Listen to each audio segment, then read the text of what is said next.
안녕하십니까, 책돌이입니다. 오늘 소개해드릴 책은 고지혈증 약을 끊고 근본을 치료하라입니다. 저자는 선재광, 출판사는 전남숲입니다. 저자 소개를 간단하게 하겠습니다.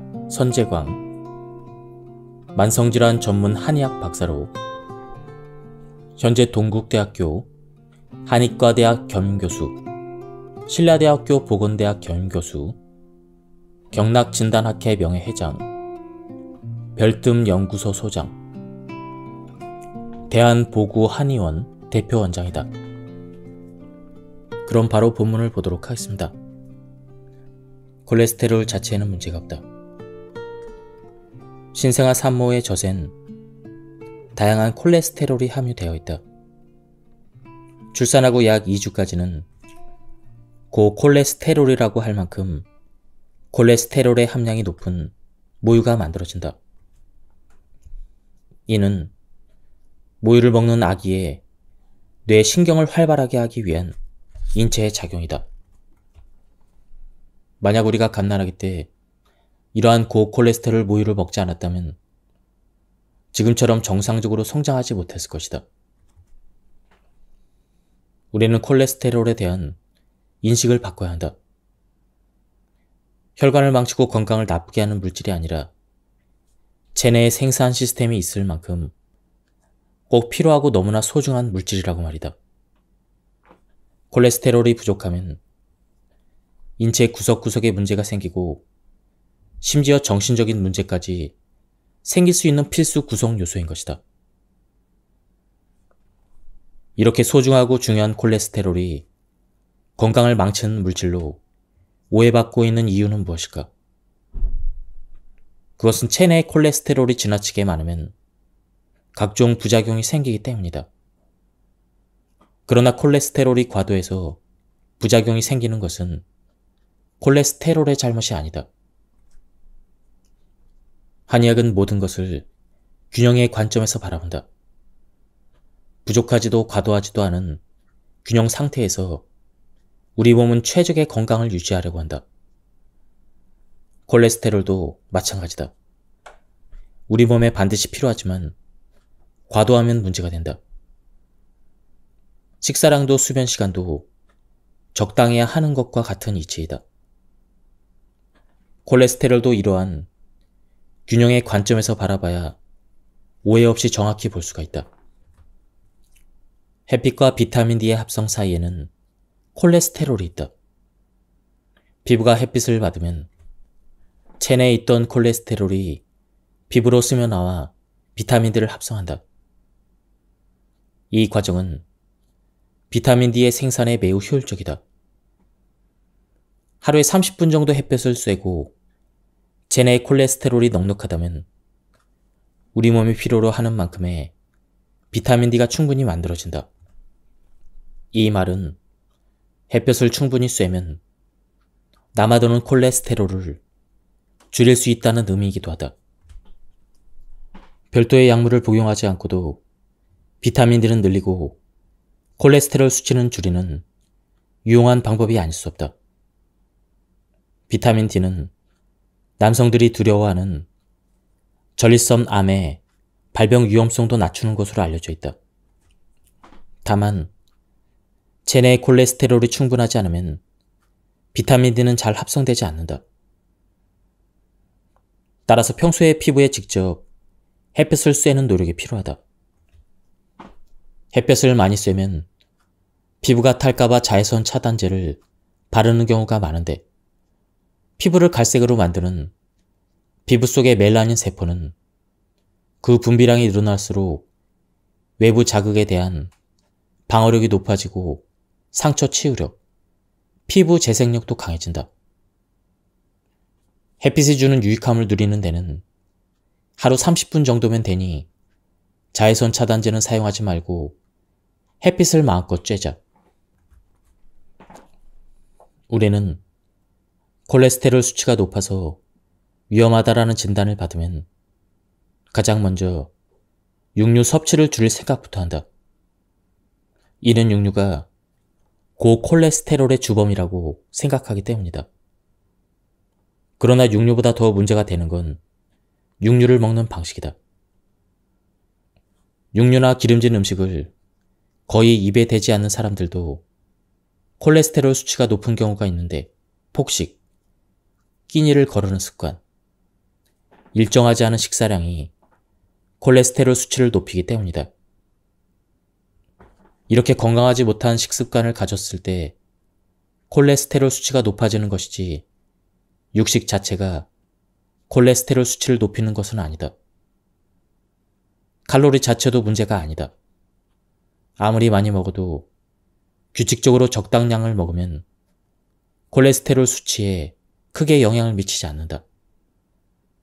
브리티시 메디컬 저널에 따르면 간식을 포함해서 하루에 6끼를 먹는 사람은 하루에 불규칙하게 2끼를 먹는 사람에 비해 섭취 칼로리가 무려 700칼로리가 더 많지만 정작 총 콜레스테롤은 30mg이나 낮은 것으로 나타났다.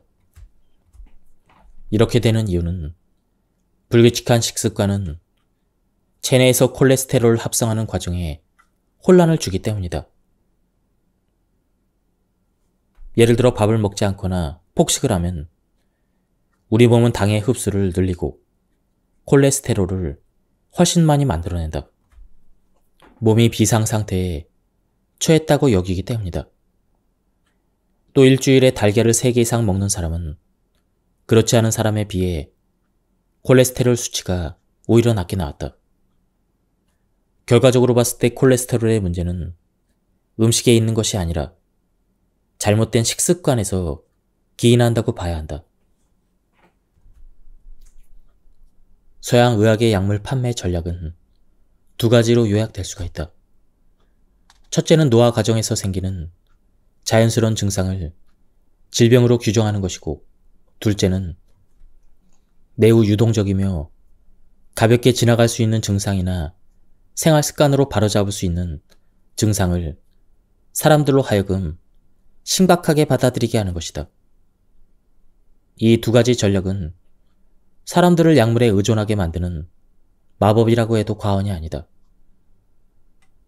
그러나 약물 의존 전략은 옳은 치료법이 아니다. 예를 들어 노년이 되면 자연스럽게 혈압과 혈당이 높아질 수 있는데 나이를 무시하고 수치만으로 고혈압 당뇨병으로 규정하여 평생 약물을 먹이는 것은 과잉진단, 그리고 처방 그 자체이다. 며칠 쉬면 나을 수 있는 감기를 빨리 낫게 하겠다고 감기약을 처방하는 것도 바람직한 방법은 아니다. 사실 감기약은 열을 내리거나 콧물을 멈추는 등 증상을 가볍게 할 뿐 감기의 근본 치료와는 무관하다. 하지만 미디어에서 이러한 약물의 필요성을 반복적으로 말하면 사람들은 증상이 나타나는 순간 마법에 걸린 듯 병원이나 약국으로 달려가 돈을 쓸 수밖에 없다. 제약업계의 마케팅 전략은 콜레스테롤 수치와도 밀접히 연결되어 있다. 미국 자연의학 특화 대학인 바스터 대학교의 마이클 머레이 교수는 콜레스테롤 수치에 대해서 이렇게 폭로했다. 콜레스테롤 수치는 제약사가 쳐놓은 덫이다. 제약사와 결탁한 의사들이 콜레스테롤 기준 수치를 점점 늘려서 더 많은 사람들을 고지혈증 환자로 만들고 있다는 것이다.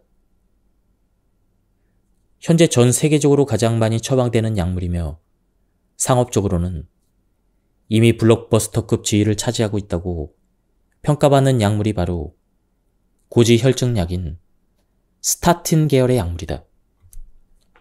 화이자사의 리피토는 1996년부터 2013년까지 8년간 무려 127조 원어치가 판매되었다.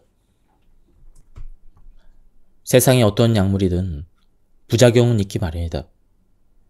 고지혈증약도 마찬가지다. 문제는 약물의 부작용이 우리가 생각하는 것보다 심각하다는 점이다. 특히 고지혈증약은 전 세계에서 가장 많이 처방되는 약물 중에 하나인 만큼 부작용으로 고통받는 사람도 많이 있다. 최근에 보도된 것만 해도 스타틴 복용자의 3분의 1 정도가 근육병증을 겪고 있으며 이 외에도 간 손상, 고혈당증, 두통, 현기증, 메스꺼움, 피로, 혈소판 감소, 수면장애 등을 겪고 있다고 한다. 물론 서양 의학계에서는 스타틴 복용을 중단하면 부작용이 사라진다고 말하지만 대체로 의사들은 스타틴을 평생 복용할 것을 권고하고 있다. 이 말은 곧 약물을 복용하는 동안에는 어쩔 수 없이 일시적이거나 영구적인 부작용에 시달린다는 의미다. 고지혈증 치료에 널리 쓰이는 스타틴 계열의 콜레스테롤 저하제는 심혈관 질환에 대한 위험성 감소 효과가 지나치게 과장된 반면 부작용은 외면되고 있다. 고지혈증약의 부작용 중에서 가장 많이 알려진 것이 근육병증과 근육 약화이다.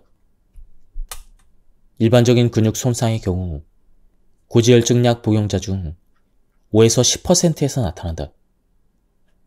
이는 해당 약물이 근육 독성을 유발하는 물질을 증가시켜서 나타나는 것으로 알려져 있다. 이때 나타나는 증상을 일상적인 활동에서 오는 근육통과 오해해서는 안 된다. 고지혈증 약은 또한 다발성 신경병증을 유발할 가능성도 있다. 이 병은 말초신경이 손상되어 발생하는 다양한 신경학적 장애를 말한다. 감각을 둔화시키고 통증을 유발하는 것은 물론 손발 저림 증상도 나타난다.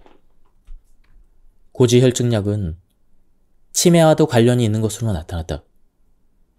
특히 침류성 스타틴으로 분류되는 약물들이 치매와 더 관련이 있다는 연구 결과가 있다. UCLA 대학교 연구팀의 연구에 의하면 사고력과 기억력이 경미하게 손상된 300명의 노인에게 침류성 스타틴을 사용한 결과 향후 8년간 치매에 걸릴 가능성이 더 높아졌다. 이들 중 24%에서 치매가 발병한 반면 스타틴을 사용하지 않은 노인들에서의 치매 발병률은 8%에 불과했다. 드러그 먹어 증상도 조심해야 한다. 이 증상은 특정한 약물을 먹으면 몸에 있는 이로운 영양 성분을 강도처럼 빼앗는 현상을 의미한다. 특히 스타틴 계열의 약물은 코엔자임 Q10을 뺏어간다. 코엔자임 Q10은 항산화제의 일종으로 혈액을 통해 온몸을 돌아다니면서 영양분을 장기에 전달하고 노폐물을 배출하는 역할을 한다. 그런데 코엔자임 Q10의 체내 합성 용로가 콜레스테롤과 동일해서 콜레스테롤 합성을 억제하는 약물을 먹으면 코엔자임 Q10의 체내 합성 역시 함께 억제된다. 이러한 사실은 실험에 의해서도 증명되었다. 다음은 고지혈증을 근본적으로 해결할 수 있는 해결 방법에 대한 부분입니다. 음식은 인간이 생명을 유지할 수 있게 하는 결정적인 요소이다. 만약 인간이 물과 음식을 먹지 않으면 3주가 채 되지 않아 생명을 잃는 것으로 알려져 있다. 그런데 생명 유지에 중요한 음식을 필요량 이상으로 과잉 섭취하면 더 이상 음식은 생명을 유지하고 건강을 지키는 요소가 아니라 건강을 해치는 악행을 하게 된다. 그렇게 되는 이유는 체내에 들어온 다량의 음식물이 다 소화되지 못하고 노폐물이 되기 때문이다. 노폐물이 체내에 쌓이면 맹렬한 독소로 바뀌고 혈액이 탁해지면서 순환이 원활히 되지 않는다. 그 결과 고지혈증을 비롯한 각종 혈관 질환이 유발되어 전신에 악영향을 미치게 된다. 한의학에서는 음식을 필요 이상으로 섭취해서 문제가 생기는 것을 식적이라고 말한다. 음식물이 적절한 소화와 흡수 과정을 거쳐서 배설되지 않으면 식적으로 쌓여 고지혈증을 비롯한 다양한 질병을 발생시킨다. 소화불량, 더부룩함, 불쾌감, 복통 등이 모두 식적에 의한 증상으로 고지혈증 증상과 유사하다. 건강한 음식을 적당히, 천천히, 기분 좋게 먹어서 음식이 잘 소화되고 배설되면 식적이 생기지 않는다. 식적은 음식을 많이 먹어 생기지만 또 다른 이유로도 생긴다. 식적이 생기는 첫 번째 이유는 지나친 스트레스로 위와 장의 혈액이 충분히 공급되지 않아 위와 장의 기능이 저하됐기 때문이다. 이렇게 되면 기혈의 순환이 방해를 받고 소화가 채 안 된 음식물 찌꺼기가 독소로 작용해서 혈액을 탁하게 만들고 위장장애 염증을 일으켜서 고지혈증은 물론 다양한 질병을 유발한다. 식적의 두 번째 원인은 비위가 약하기 때문이다. 비위란 비장과 위장을 한꺼번에 일컫는 말이다. 비위가 약한 사람은 소화 기능이 좋지 않은 경우가 많이 있다. 소화 기능이 좋은 사람도 커피, 육류, 가공식품, 인스턴트 식품 등 이른바 산성식품을 즐겨 먹거나 찬 음식을 즐겨 먹고 야식과 간식을 자주 먹으면 식적이 생긴다. 끈적하고 기름진 음식을 즐겨 먹으면 기가 막혀 잘 통하지 않아 식적이 생긴다. 식적을 예방하기 위해서는 우선 음식의 종류를 따져야 한다. 육류는 고단백 식품으로서 우리 몸에 꼭 필요하지만 효소와 섬유질이 풍부한 과일, 채소, 잡곡의 섭취를 늘리지 않으면 그 자체로 장에 부담을 주게 된다. 방귀 냄새가 독한 것도 섬유질 없이 육류를 과잉 섭취해서 생긴 일이다. 효소와 섬유질이 풍부한 채소와 과일을 먹으면 장 운동이 촉진되어 배변이 원활해지기 때문에 방귀가 독하지 않고 질병에 대한 예방력도 생긴다. 몸도 가벼워진다. 면류 음식도 주의해야 한다. 한의학에서는 면독이라는 말이 있다. 국수 등 밀가루로 만든 음식을 먹으면 소화가 되지 않고 식적을 일으킬 수 있다는 말이다. 밀가루는 일반적으로 성질이 차기 때문에 소화를 방해하고 한약을 먹고 있다면 그 약효를 방해할 가능성이 있다. 또 밀가루의 글루텐 성분은 소화를 방해하고 아토피 피부염과 어지럼증 등 이러한 부작용을 유발하는 여러 가지 질병에 관여한다. 밀가루 음식은 쫄깃한 식감이 매력적이지만 정작 우리 몸에는 나쁜 영향을 미치는 것이다. 밀가루 음식을 어쩔 수 없이 먹어야 하거나 꼭 먹고 싶다면 최대한 천천히 오래 씹어서 먹고 적게 먹는 것이 그나마 몸에 해로움을 덜 주는 방법이다. 먹는 시간도 중요하다. 동의보감에서는 특히 저녁 식사량에 대해 하루의 금기사항으로 저녁에 배부르게 먹어서는 안 된다라고 경고한다. 잠자기 3시간에서 4시간 전에는 아무것도 먹지 않는 것이 소화에도 숙면에도 도움이 된다.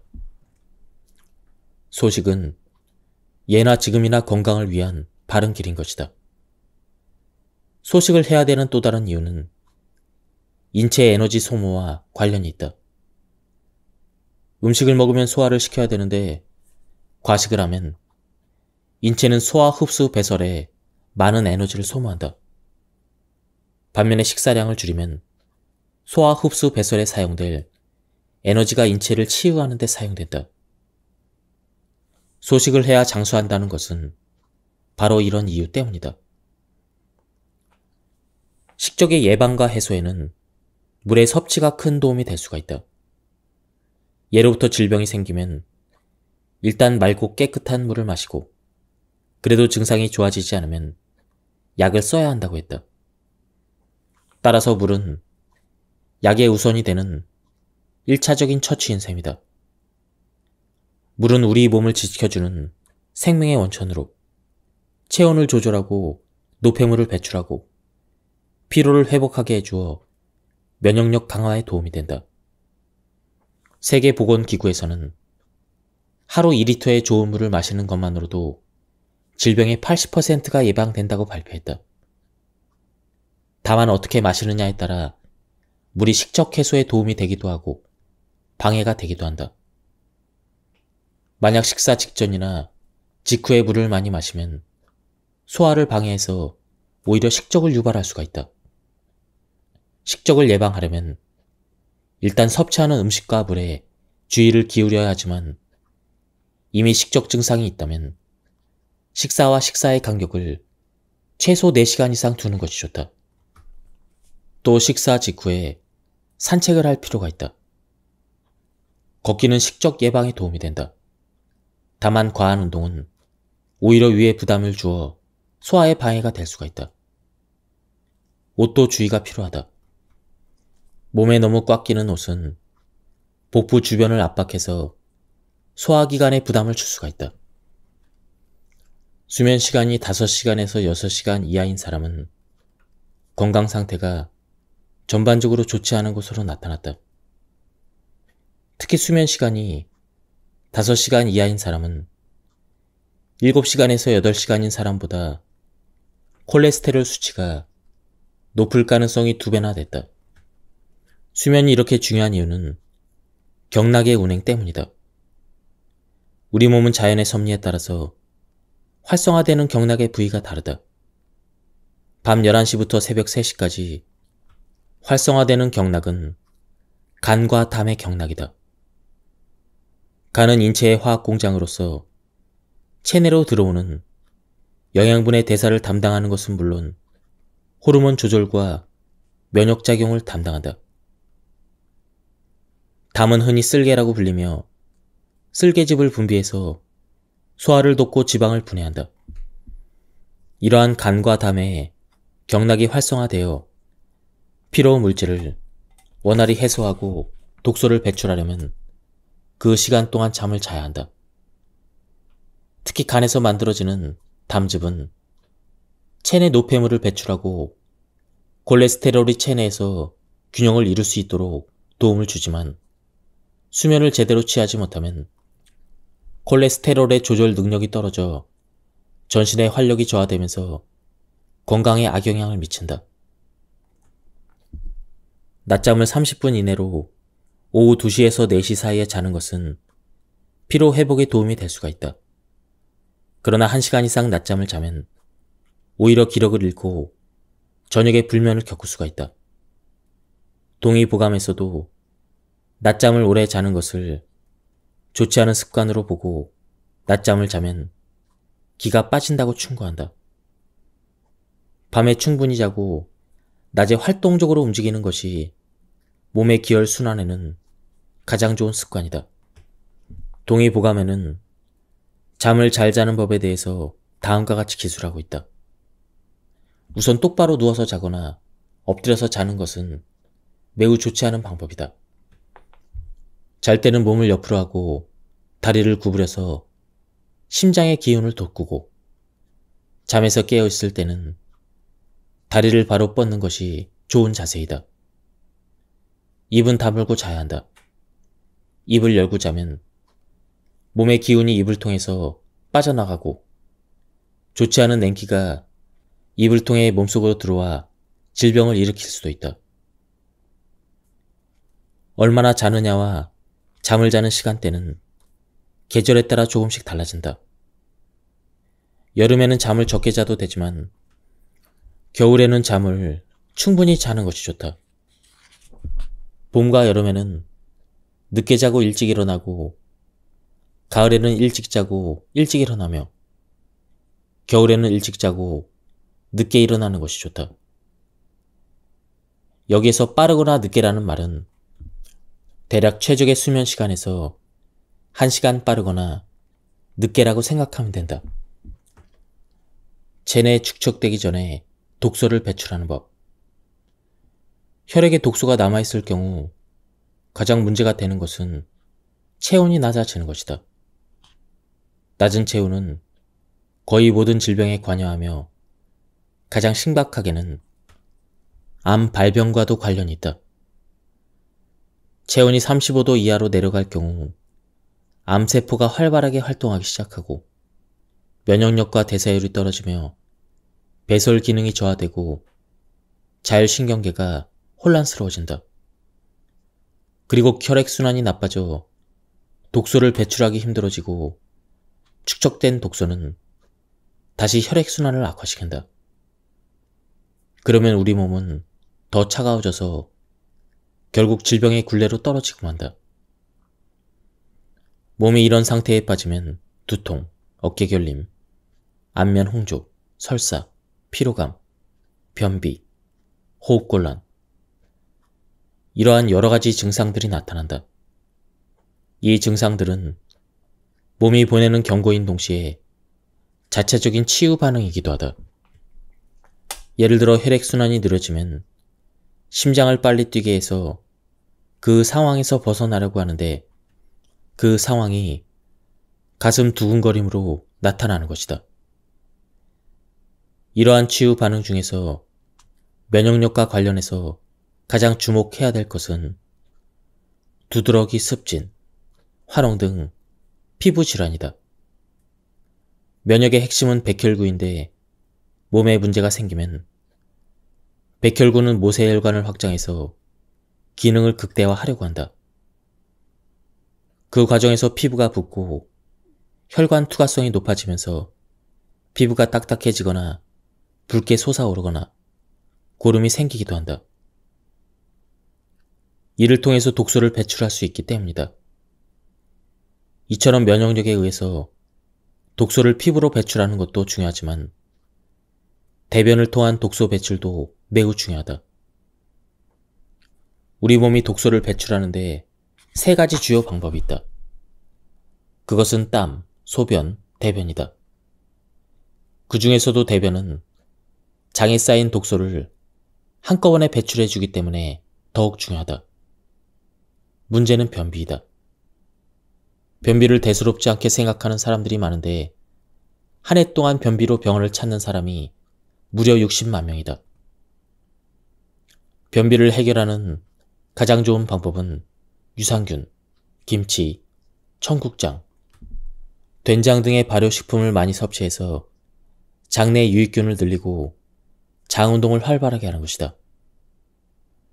또 채소와 미역, 다시마, 고구마와 같은 섬유질이 풍부한 식품을 자주 먹으면 변비 개선에 도움이 된다. 수분 섭취도 영향을 미친다. 나이가 들수록 갈증을 잘 느끼지 않아 수분 섭취를 소홀히 할 수 있는데 그러면 체내 수분이 부족해질 수가 있다.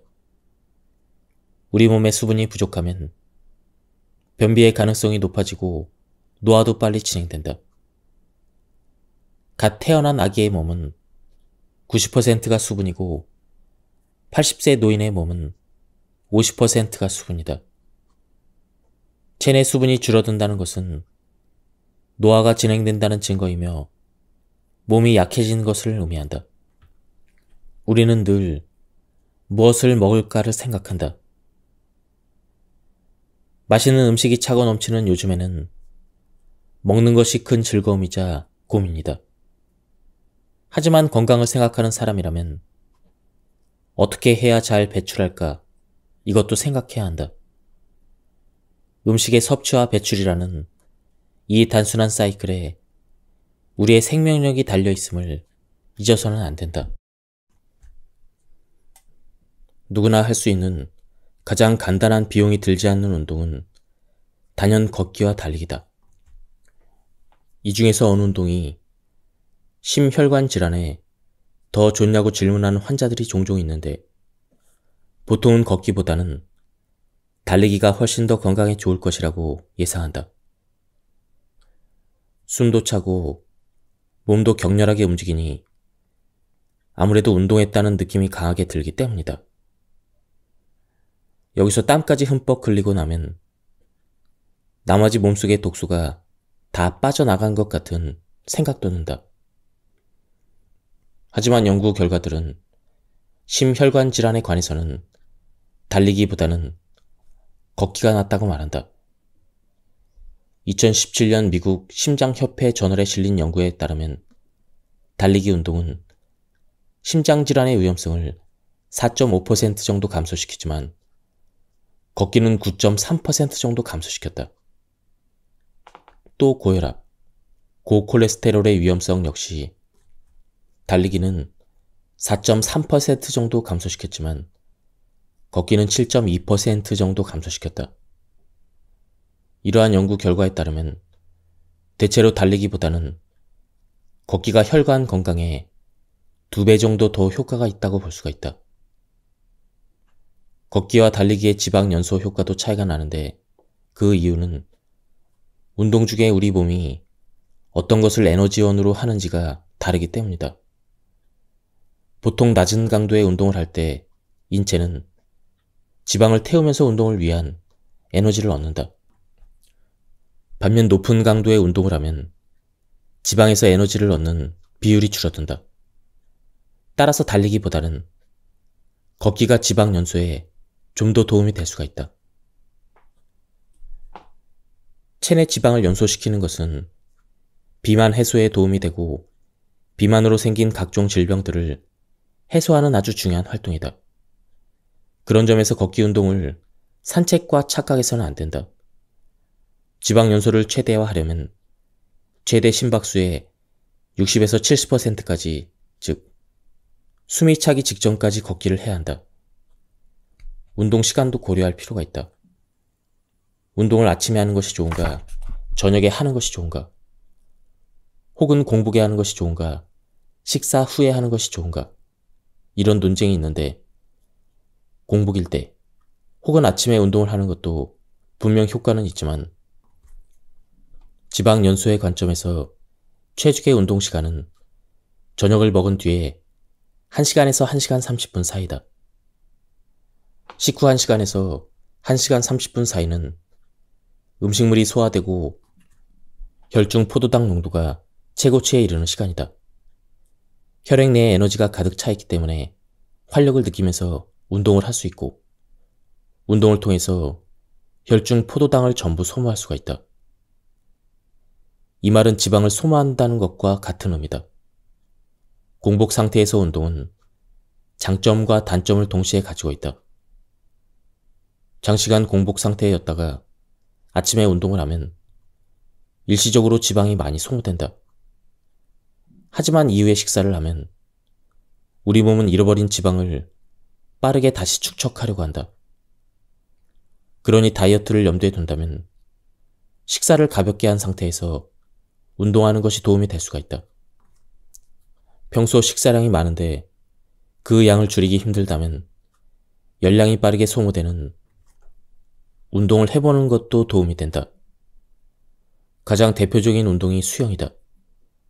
수영을 하고 나면 종종 배가 아픈데 이는 수영이 상당한 열량을 소모하는 운동이라는 증거이다.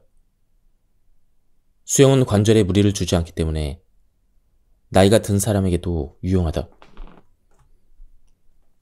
운동을 할 때 반드시 염두에 둬야 될 것이다.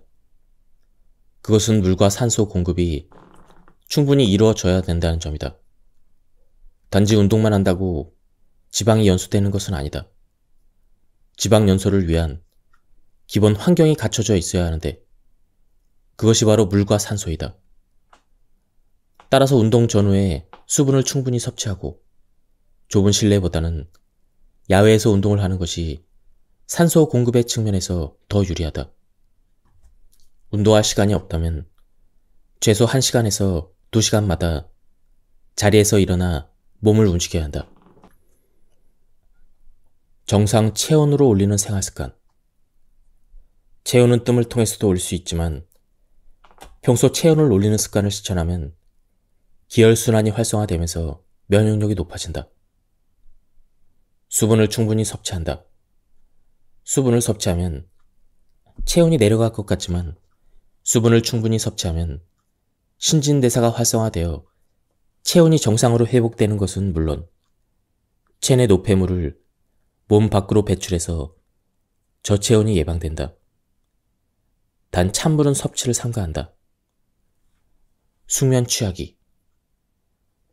신진대사가 원활해야 체온이 유지되는데 숙면이 중요한 역할을 한다. 충분한 숙면은 하루 동안 노화된 세포를 재생하고 노폐물을 배출해 자연스럽게 혈액순환이 원활해져서 체온을 올린다. 꼭꼭 씹어서 먹는다. 식습관이 체온과도 밀접하게 연관되어 있다는 걸 아는가? 음식을 30회씩 씹어 먹으면 턱 관절이 활발하게 움직이면서 얼굴 전체에 열이 발생하고 이 열이 전신으로 확산되면서 체온이 상승한다. 30회씩 씹는 것이 어렵다면 일단 음식을 숟가락으로 입에 넣은 뒤에 숟가락을 내려놓고 씹는 것에 집중하면 도움이 된다. 체온을 올리는 음식 먹기. 체온을 올리는 음식으로는 마늘, 부추, 계피, 생강이 대표적이다. 마늘의 알리신 성분이 체온을 올리고 생강은 진조롤 성분이 있어 몸 안에 냉기를 빼고 체온을 올려준다.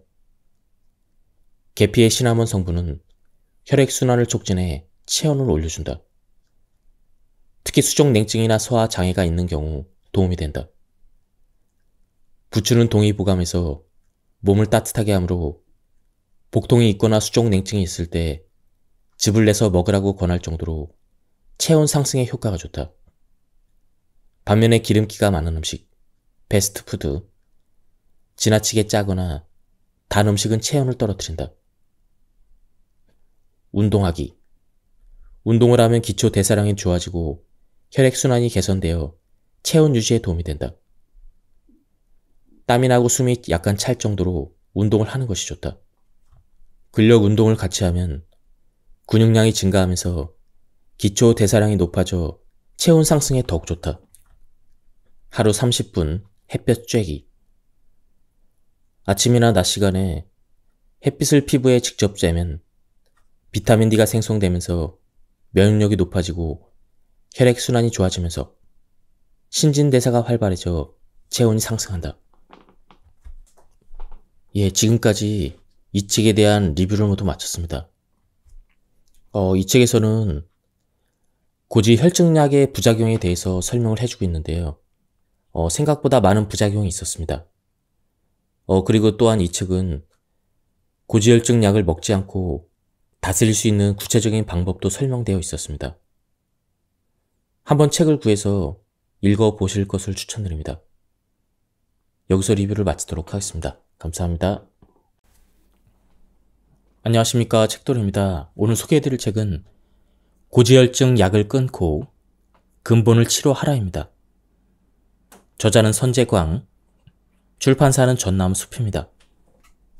저자 소개를 간단하게 하겠습니다. 선재광, 만성질환 전문 한의학 박사로 현재 동국대학교 한의과대학 겸임교수, 신라대학교 보건대학 겸임교수, 경락진단학회 명예회장, 별뜸연구소 소장, 대한보구한의원 대표원장이다.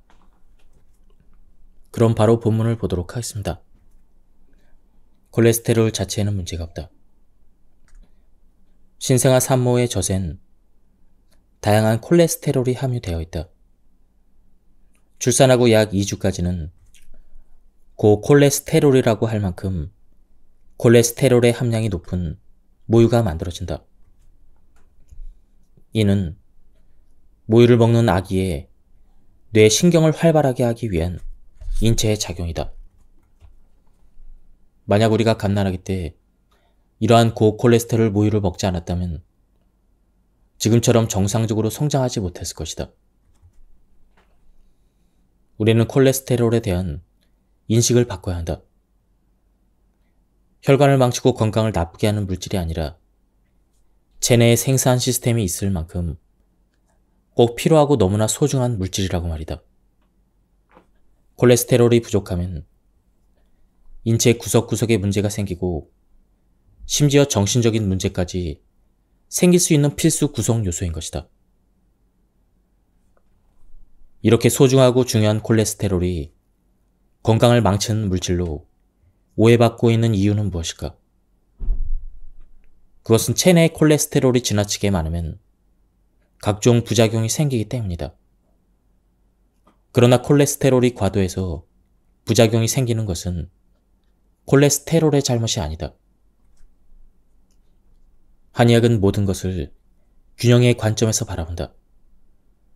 부족하지도 과도하지도 않은 균형 상태에서 우리 몸은 최적의 건강을 유지하려고 한다. 콜레스테롤도 마찬가지다. 우리 몸에 반드시 필요하지만 과도하면 문제가 된다. 식사량도 수면 시간도 적당해야 하는 것과 같은 이치이다. 콜레스테롤도 이러한 균형의 관점에서 바라봐야 오해 없이 정확히 볼 수가 있다. 햇빛과 비타민 D의 합성 사이에는 콜레스테롤이 있다. 피부가 햇빛을 받으면 체내에 있던 콜레스테롤이 피부로 스며나와 비타민 D를 합성한다. 이 과정은 비타민 D의 생산에 매우 효율적이다. 하루에 30분 정도 햇볕을 쐬고 체내에 콜레스테롤이 넉넉하다면 우리 몸이 필요로 하는 만큼의 비타민 D가 충분히 만들어진다. 이 말은 햇볕을 충분히 쐬면 남아도는 콜레스테롤을 줄일 수 있다는 의미이기도 하다. 별도의 약물을 복용하지 않고도 비타민 D는 늘리고 콜레스테롤 수치는 줄이는 유용한 방법이 아닐 수 없다. 비타민 D는 남성들이 두려워하는 전립선 암의 발병 위험성도 낮추는 것으로 알려져 있다. 다만 체내의 콜레스테롤이 충분하지 않으면 비타민 D는 잘 합성되지 않는다. 따라서 평소에 피부에 직접 햇볕을 쐬는 노력이 필요하다.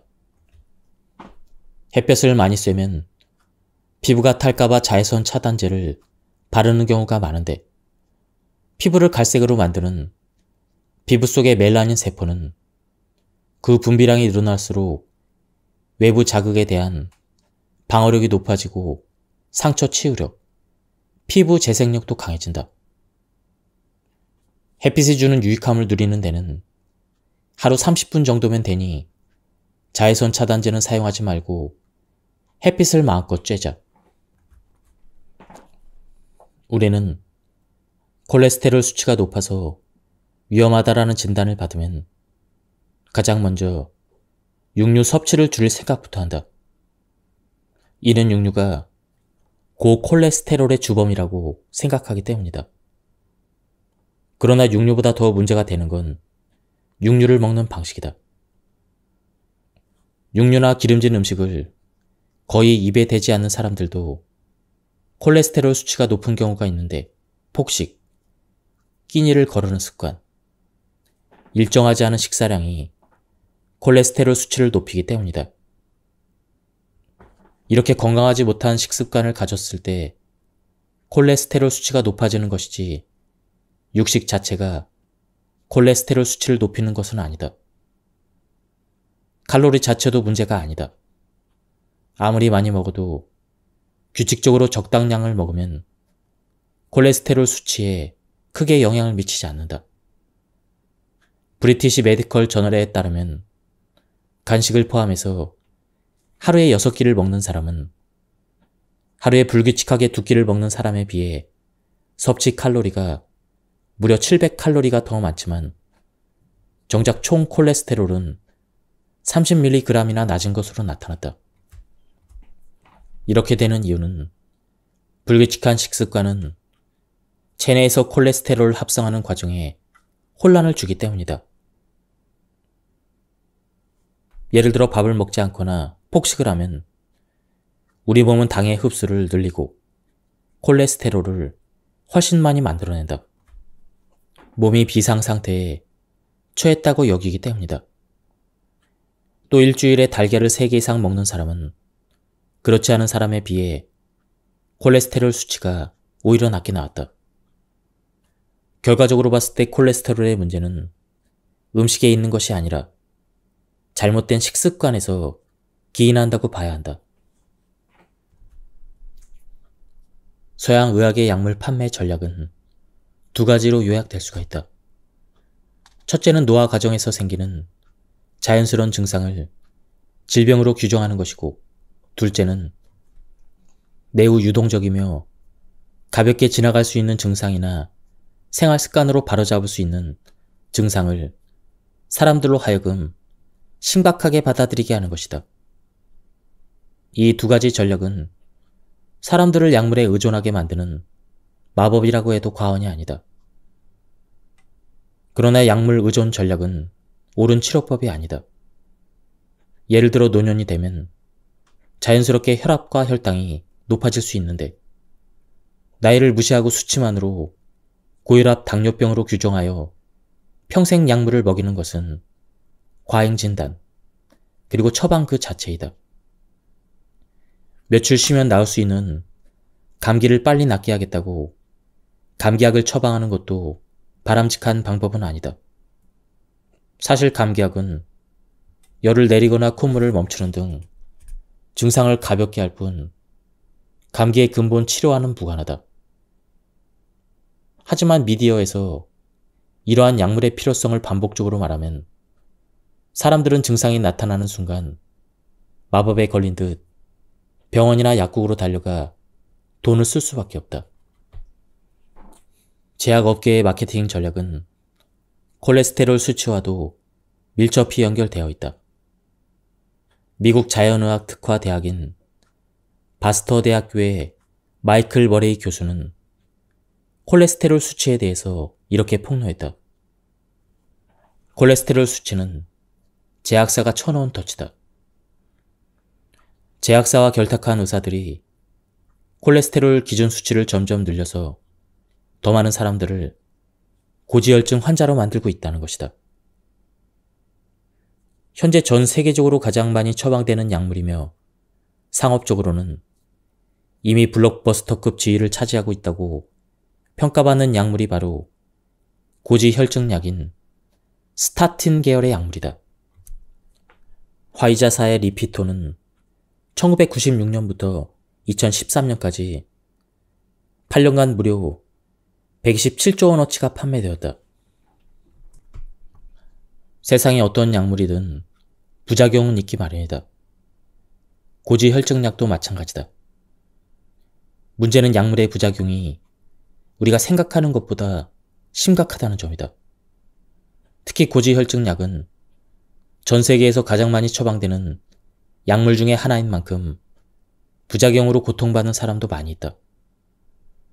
최근에 보도된 것만 해도 스타틴 복용자의 3분의 1 정도가 근육병증을 겪고 있으며, 이 외에도 간 손상, 고혈당증, 두통, 현기증, 메스꺼움, 피로, 혈소판 감소, 수면장애 등을 겪고 있다고 한다. 물론 서양 의학계에서는 스타틴 복용을 중단하면 부작용이 사라진다고 말하지만, 대체로 의사들은 스타틴을 평생 복용할 것을 권고하고 있다. 이 말은 곧 약물을 복용하는 동안에는 어쩔 수 없이 일시적이거나 영구적인 부작용에 시달린다는 의미다. 고지혈증 치료에 널리 쓰이는 스타틴 계열의 콜레스테롤 저하제는 심혈관 질환에 대한 위험성 감소 효과가 지나치게 과장된 반면 부작용은 외면되고 있다. 고지혈증약의 부작용 중에서 가장 많이 알려진 것이 근육병증과 근육 약화이다. 일반적인 근육 손상의 경우 고지혈증약 복용자 중 5에서 10%에서 나타난다. 이는 해당 약물이 근육 독성을 유발하는 물질을 증가시켜서 나타나는 것으로 알려져 있다. 이때 나타나는 증상을 일상적인 활동에서 오는 근육통과 오해해서는 안 된다. 고지혈증약은 또한 다발성 신경병증을 유발할 가능성도 있다. 이 병은 말초신경이 손상되어 발생하는 다양한 신경학적 장애를 말한다. 감각을 둔화시키고 통증을 유발하는 것은 물론 손발 저림 증상도 나타난다. 고지혈증약은 치매와도 관련이 있는 것으로 나타났다. 특히 침유성 스타틴으로 분류되는 약물들이 치매와 더 관련이 있다는 연구 결과가 있다. UCLA 대학교 연구팀의 연구에 의하면 사고력과 기억력이 경미하게 손상된 300명의 노인에게 침유성 스타틴을 사용한 결과 향후 8년간 치매에 걸릴 가능성이 더 높아졌다. 이들 중 24%에서 치매가 발병한 반면 스타틴을 사용하지 않은 노인들에서의 치매 발병률은 8%에 불과했다. 드러그 먹어 증상도 조심해야 한다. 이 증상은 특정한 약물을 먹으면 몸에 있는 이로운 영양 성분을 강도처럼 빼앗는 현상을 의미한다. 특히 스타틴 계열의 약물은 코엔자임 Q10을 뺏어간다. 코엔자임 Q10은 항산화제의 일종으로 혈액을 통해 온몸을 돌아다니면서 영양분을 장기에 전달하고 노폐물을 배출하는 역할을 한다. 그런데 코엔자임 Q10의 체내 합성 용로가 콜레스테롤과 동일해서 콜레스테롤 합성을 억제하는 약물을 먹으면 코엔자임 Q10의 체내 합성 역시 함께 억제된다. 이러한 사실은 실험에 의해서도 증명되었다. 다음은 고지혈증을 근본적으로 해결할 수 있는 해결 방법에 대한 부분입니다. 음식은 인간이 생명을 유지할 수 있게 하는 결정적인 요소이다. 만약 인간이 물과 음식을 먹지 않으면 3주가 채 되지 않아 생명을 잃는 것으로 알려져 있다. 그런데 생명 유지에 중요한 음식을 필요량 이상으로 과잉 섭취하면 더 이상 음식은 생명을 유지하고 건강을 지키는 요소가 아니라 건강을 해치는 악행을 하게 된다. 그렇게 되는 이유는 체내에 들어온 다량의 음식물이 다 소화되지 못하고 노폐물이 되기 때문이다.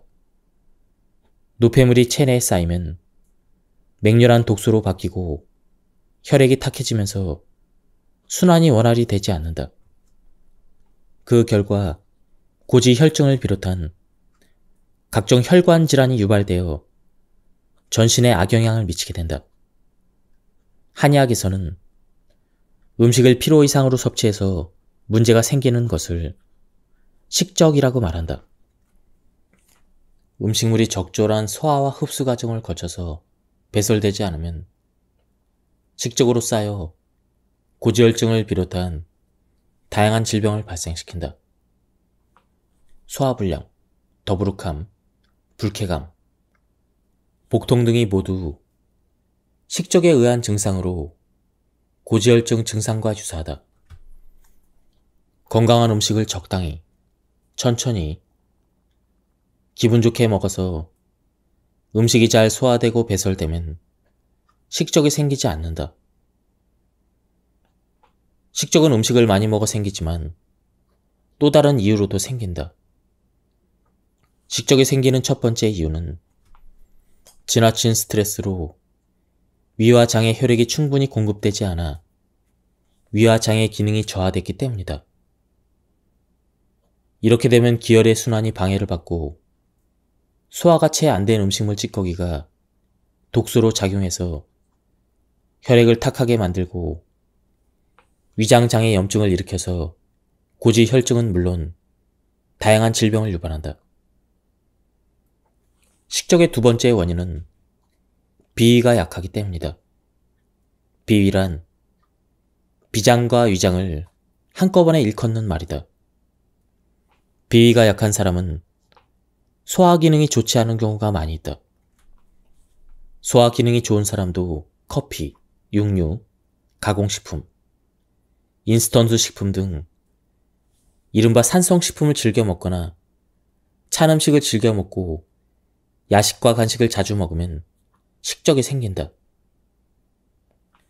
끈적하고 기름진 음식을 즐겨 먹으면 기가 막혀 잘 통하지 않아 식적이 생긴다. 식적을 예방하기 위해서는 우선 음식의 종류를 따져야 한다.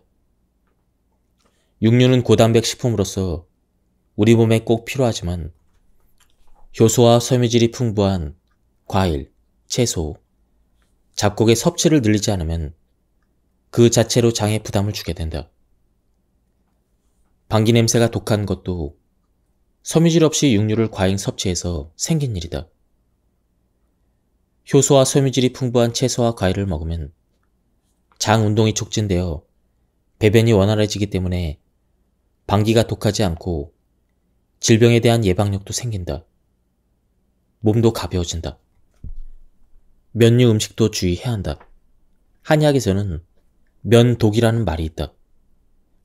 국수 등 밀가루로 만든 음식을 먹으면 소화가 되지 않고 식적을 일으킬 수 있다는 말이다. 밀가루는 일반적으로 성질이 차기 때문에 소화를 방해하고 한약을 먹고 있다면 그 약효를 방해할 가능성이 있다.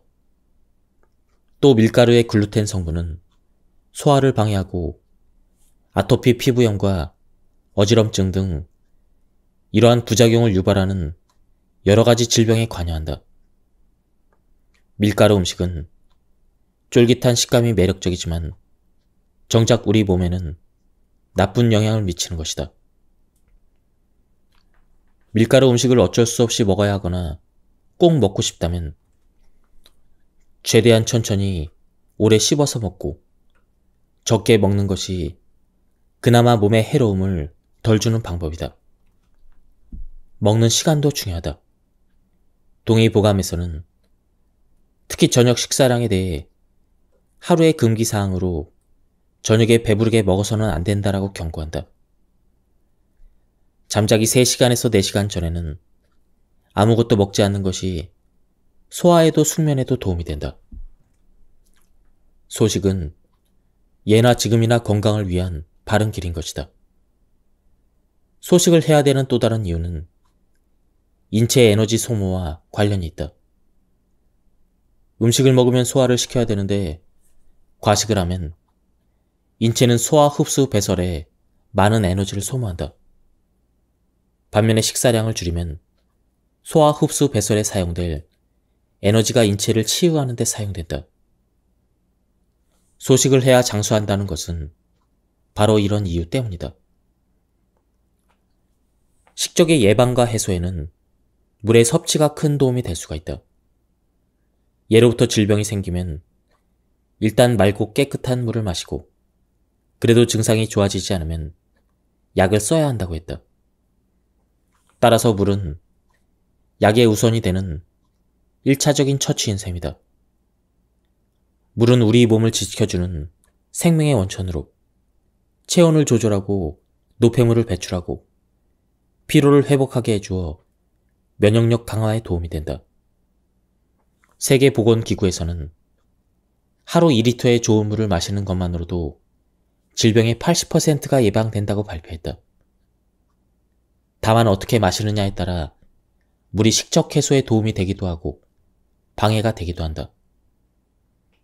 만약 식사 직전이나 직후에 물을 많이 마시면 소화를 방해해서 오히려 식적을 유발할 수가 있다. 식적을 예방하려면 일단 섭취하는 음식과 물에 주의를 기울여야 하지만 이미 식적 증상이 있다면 식사와 식사의 간격을 최소 4시간 이상 두는 것이 좋다. 또 식사 직후에 산책을 할 필요가 있다. 걷기는 식적 예방에 도움이 된다. 다만 과한 운동은 오히려 위에 부담을 주어 소화에 방해가 될 수가 있다. 옷도 주의가 필요하다. 몸에 너무 꽉 끼는 옷은 복부 주변을 압박해서 소화기관에 부담을 줄 수가 있다. 수면 시간이 5시간에서 6시간 이하인 사람은 건강 상태가 전반적으로 좋지 않은 것으로 나타났다. 특히 수면 시간이 5시간 이하인 사람은 7시간에서 8시간인 사람보다 콜레스테롤 수치가 높을 가능성이 2배나 됐다. 수면이 이렇게 중요한 이유는 경락의 운행 때문이다.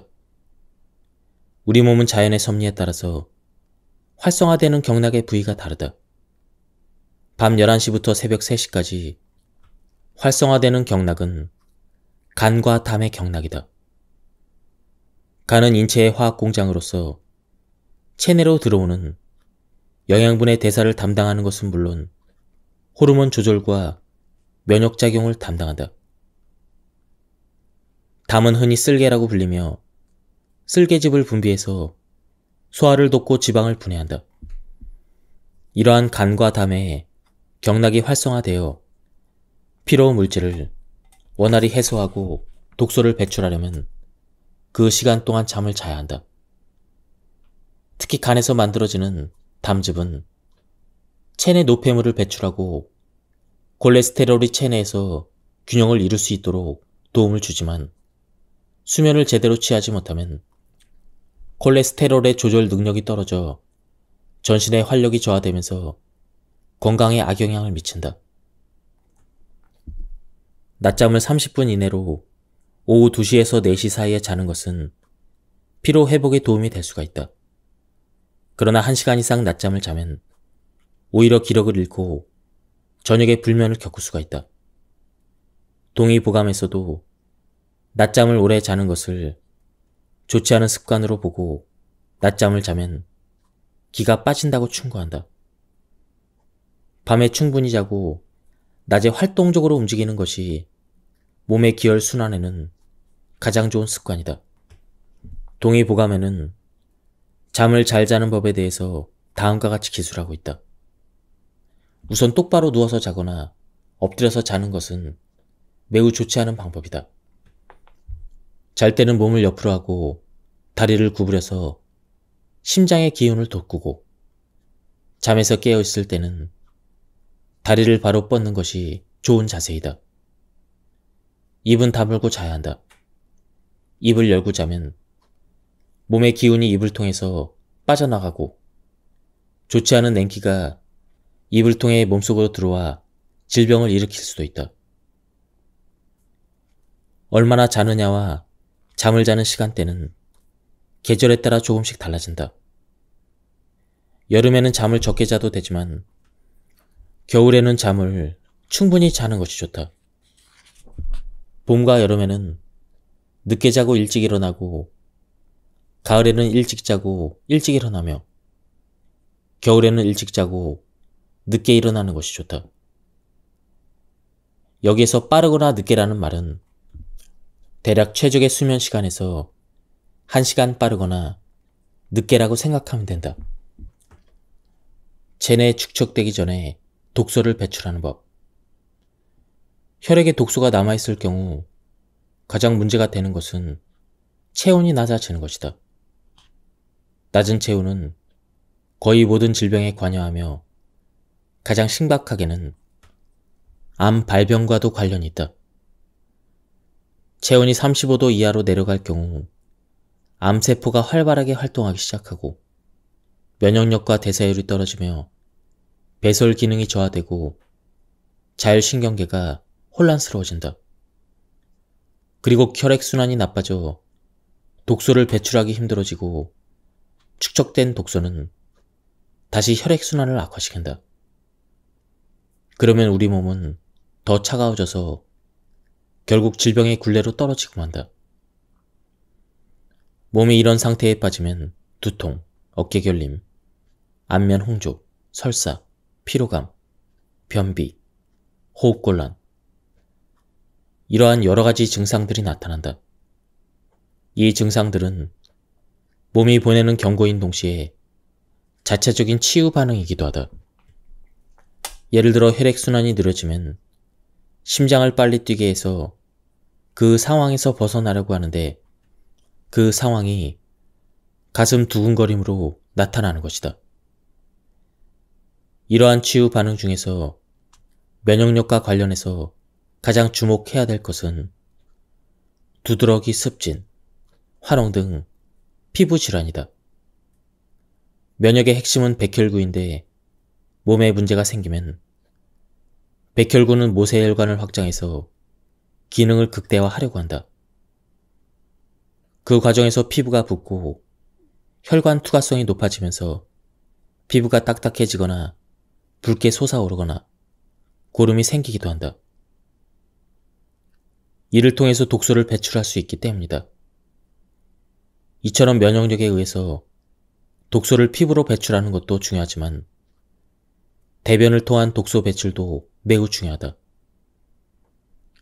우리 몸이 독소를 배출하는데 세 가지 주요 방법이 있다.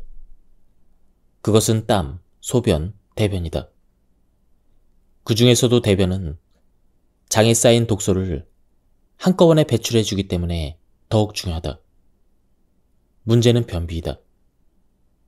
변비를 대수롭지 않게 생각하는 사람들이 많은데 한 해 동안 변비로 병원을 찾는 사람이 무려 60만 명이다. 변비를 해결하는 가장 좋은 방법은 유산균, 김치, 청국장, 된장 등의 발효식품을 많이 섭취해서 장내 유익균을 늘리고 장운동을 활발하게 하는 것이다. 또 채소와 미역, 다시마, 고구마와 같은 섬유질이 풍부한 식품을 자주 먹으면 변비 개선에 도움이 된다. 수분 섭취도 영향을 미친다.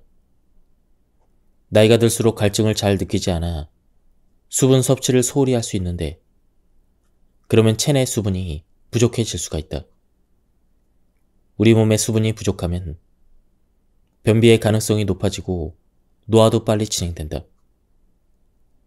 갓 태어난 아기의 몸은 90%가 수분이고 80세 노인의 몸은 50%가 수분이다.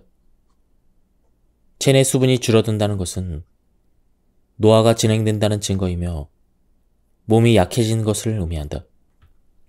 우리는 늘 무엇을 먹을까를 생각한다. 맛있는 음식이 차고 넘치는 요즘에는 먹는 것이 큰 즐거움이자 고민이다. 하지만 건강을 생각하는 사람이라면 어떻게 해야 잘 배출할까? 이것도 생각해야 한다. 음식의 섭취와 배출이라는 이 단순한 사이클에 우리의 생명력이 달려있음을 잊어서는 안 된다. 누구나 할 수 있는 가장 간단한 비용이 들지 않는 운동은 단연 걷기와 달리기다.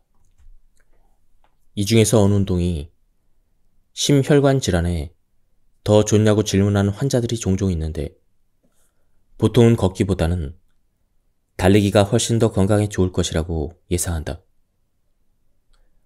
숨도 차고 몸도 격렬하게 움직이니 아무래도 운동했다는 느낌이 강하게 들기 때문이다.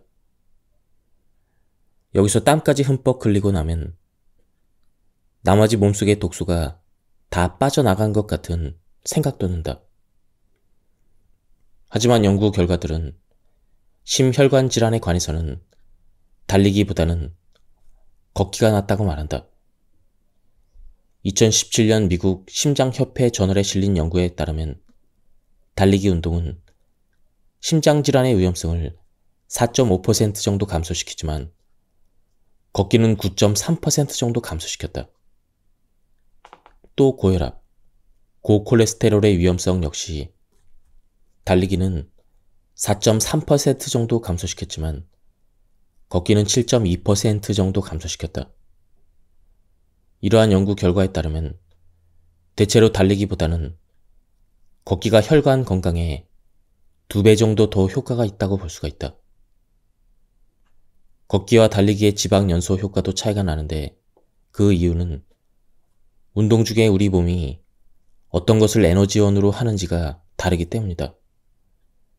보통 낮은 강도의 운동을 할 때 인체는 지방을 태우면서 운동을 위한 에너지를 얻는다. 반면 높은 강도의 운동을 하면 지방에서 에너지를 얻는 비율이 줄어든다. 따라서 달리기보다는 걷기가 지방 연소에 좀 더 도움이 될 수가 있다. 체내 지방을 연소시키는 것은 비만 해소에 도움이 되고 비만으로 생긴 각종 질병들을 해소하는 아주 중요한 활동이다. 그런 점에서 걷기 운동을 산책과 착각해서는 안 된다. 지방 연소를 최대화하려면 최대 심박수의 60에서 70%까지, 즉 숨이 차기 직전까지 걷기를 해야 한다.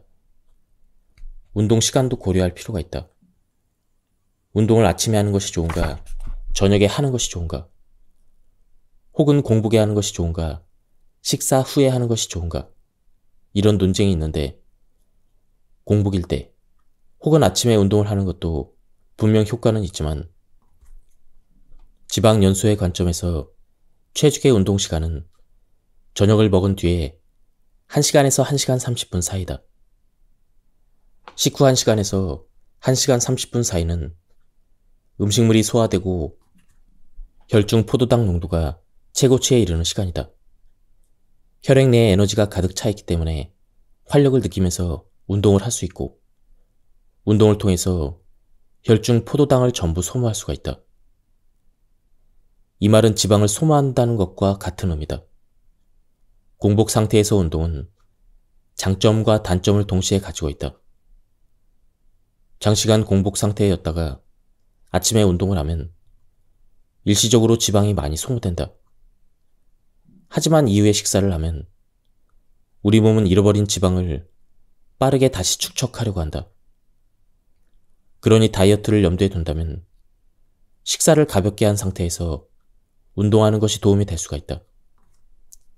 평소 식사량이 많은데 그 양을 줄이기 힘들다면 열량이 빠르게 소모되는 운동을 해보는 것도 도움이 된다. 가장 대표적인 운동이 수영이다. 수영을 하고 나면 종종 배가 아픈데 이는 수영이 상당한 열량을 소모하는 운동이라는 증거이다.